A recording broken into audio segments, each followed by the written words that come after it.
नंदुरबार जिल्हा परिषदेचा सन 2026-27 या आर्थिक वर्षाचा सुधारित अर्थसंकल्प जिल्हा परिषदेचे मुख्य कार्यकारी अधिकारी तथा प्रशासक नमन गोयल यांनी सादर केला।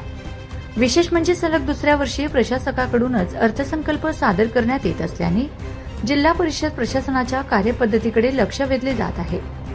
सादर करण्यात आलेल्या अर्थसंकल्पात ग्रामीण भागाच्या सर्वांगीण विकासावर विशेष भर देण्यात आला असून आरोग्य, शिक्षण, पाणीपुरवठा, बांधकाम, लघु सिंचन, समाज कल्याण, कृषी, पशुसंवर्धन, महिला व बालविकास तसेच दिव्यांग कल्याण या विभागांसाठी मोठ्या प्रमाणावर निधीची तरतूद करण्यात आली आहे। संविधानिक तरतुदीनुसार विविध घटकांसाठी निधी राखीव ठेवण्यात आला आहे।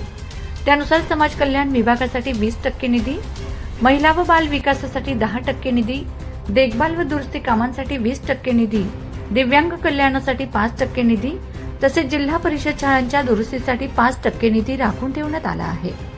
यंदाच्या सुधारित अर्थसंकल्पात विशेषतः शिक्षण, पाणीपुरवठा आणि आरोग्य विभागावर अधिक भर देण्यात आलाय। ग्रामीण भागातील विद्यार्थ्यांना दर्जेदार शिक्षण मिळावे, नागरिकांना मूलभूत सुविधा उपलब्ध व्हाव्यात, पिण्याच्या पाण्याची समस्या कमी व्हावी तसेच ग्रामीण आरोग्य सेवा अधिक सक्षम व्हावी या उद्देशाने विविध योजनांसाठी निधी नियोजित करण्यात आला आहे।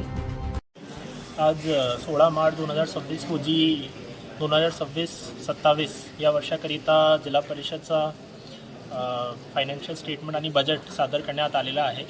हा बजेट सुमारे 36.99 कोटीचा असून याच्यामध्ये आम्ही प्रत्येक विभागनिहाय समतोल आणि सरसमावेशक अशा प्रकारे नियोजन केलेलं आहे, जेणेकरून आपल्या जिल्ह्याचा आणि ग्रामीण भागाचा सरसमावेशक आणि सर्वांगीण विकास आपण याच्यात नियोजन सुद्धा केलेलं आहे।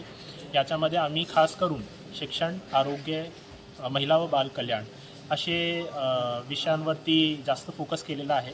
सोबतच कशाप्रमाणे आम्ही जास्तीत जास्त बिल्डिंग्समध्ये सोलर करता येऊ शकतो आणि आपले जे वीजचे बिल येतात ते सुद्धा कमी करू शकतो, याच्यावर सुद्धा आम्ही फोकस करत आहोत। आणि मुलांसाठी कसे नवीन इनिशिएटिव्स आम्ही घेऊ शकतो, जेणेकरून आपल्या जिल्ह्यातून बाहेर जाणारे आणि चांगलं शिक्षण घेणारे जे मुलं आहेत ते चांगल्या ठिकाणी शिकतील आणि एक एक्सपोजरविटीसुद्धा करतील, अशा प्रकारे सुद्धा आम्ही नवीन उपक्रम घेतलेला आहे।